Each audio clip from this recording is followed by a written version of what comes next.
नमस्कार दोस्तों, आज मैं आपको धर्मराज जी और वैश्या की कहानी सुनाने जा रही हूँ। एक मंदिर में रहने वाला एक सन्यासी भगवान के भजन में मन रमाने का प्रयास करता था, किंतु उसकी एक आदत थी, मंदिर में आने और जाने वाले सभी लोगों पर दृष्टि रखता था। एक दिन सन्यासी को पता लगा कि उसकी कुटिया के पास एक वैश्या रहने के लिए आई है। सन्यासी ने वैश्या को बुलाकर कहा, तुमने कभी सोचा है कि अंत में तुम्हारी क्या गति होगी? तुम यह पाप कर्म छोड़ दो और ईश्वर में मन लगाओ। वैश्या ने जवाब दिया, स्वामी जी, मेरा ईश्वर से पूरा आस्था है, किंतु पेट भरने का मेरे पास और कोई साधन नहीं है। यदि आप मेरे लिए कुछ व्यवस्था कर दें तो मैं यह पाप कर्म छोड़ दूंगी। यह बात सुनकर सन्यासी चुप हो गया।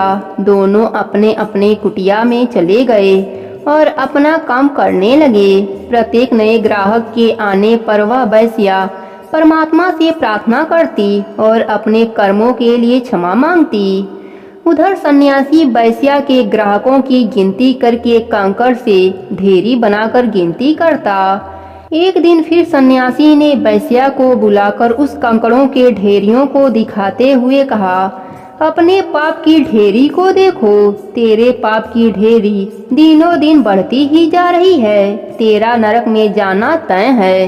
एक बार संयोग से सन्यासी और वैश्या की मृत्यु एक ही दिन हो गई। दोनों के आत्माओं को लेने के लिए दूत आए और उन दोनों को धर्मराज जी के समक्ष ले गए। धर्मराज जी ने उनके कर्मों को देखकर सन्यासी को नरक लोक में भेजने को कहा और वैश्या को स्वर्ग लोक में भेजने को कहा।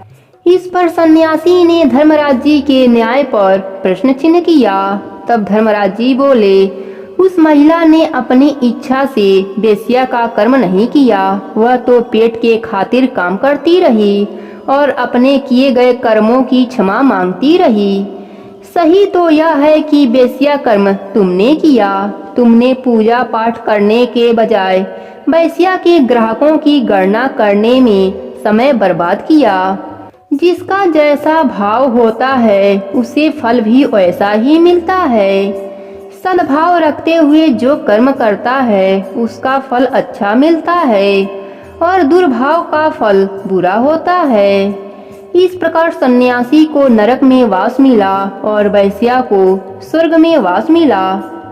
इस कहानी के माध्यम से हमें यह शिक्षा मिलती है कि हमें किसी की बुराई, किसी के पाप कर्मों को नहीं गिनना चाहिए, नहीं तो उसके द्वारा किए गए पाप कर्म की सजा हमें ही मिलेगी। धन्यवाद।